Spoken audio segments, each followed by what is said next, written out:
आज Doubtnut app download करें। Doubtnut पर अपने सभी गणित, रसायन विज्ञान, भौतिक विज्ञान और जीव विज्ञान के डाउट्स का करो सफाया।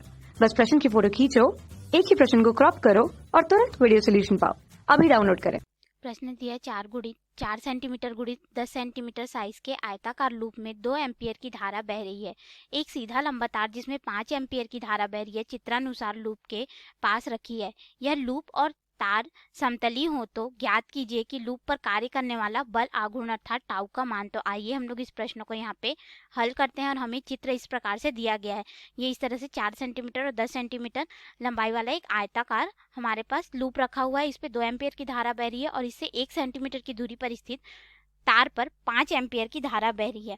तो इसके कारण हम लोग को बल आघूर्ण का मान ज्ञात करना है, लूप पर कार्य करने वाले बल आघूर्ण का मान। ठीक है, तो लूप पर जो कार्य करने वाला बल आघूर्ण होगा टाउ, ये हमारे पास हो जाएगा एम बी साइन थीटा होगा। ठीक है, बी चुंबकीय क्षेत्र है, एम जो रहेगा चुंबकीय क्षेत्र के कारण जो उत्पन्न होगा, ठीक है, ध्रुव प्राबल्य, उसको हम लोग को दर्शाएगा।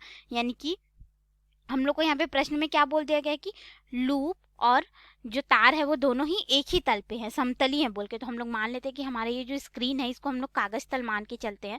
ये दोनों एक ही तरह के कागज तल पे रखे हुए हैं। अब यदि हमारे पास लूप और तार जो है कागज के तल में है तो धारावाही जो तार है, ठीक है, ये जो धारावाही तार है इसके कारण जो चुंबकीय क्षेत्र होगा, ठीक है, इसकी दिशा लूप के तल के लंबवत भीतर की ओर होगी। तो इसके वजह से जो चुंबकीय क्षेत्र यहाँ पे उत्पन्न होगा, मान लेते हैं कि यहाँ पे चुंबकीय क्षेत्र उत्पन्न हुआ, तो उसकी दिशा किधर हो जाएगी, तल के लंबवत भीतर की ओर। अर्थात इसको हम लोग इस तरह से क्रॉस से दर्शा देते हैं चुंबकीय क्षेत्र को।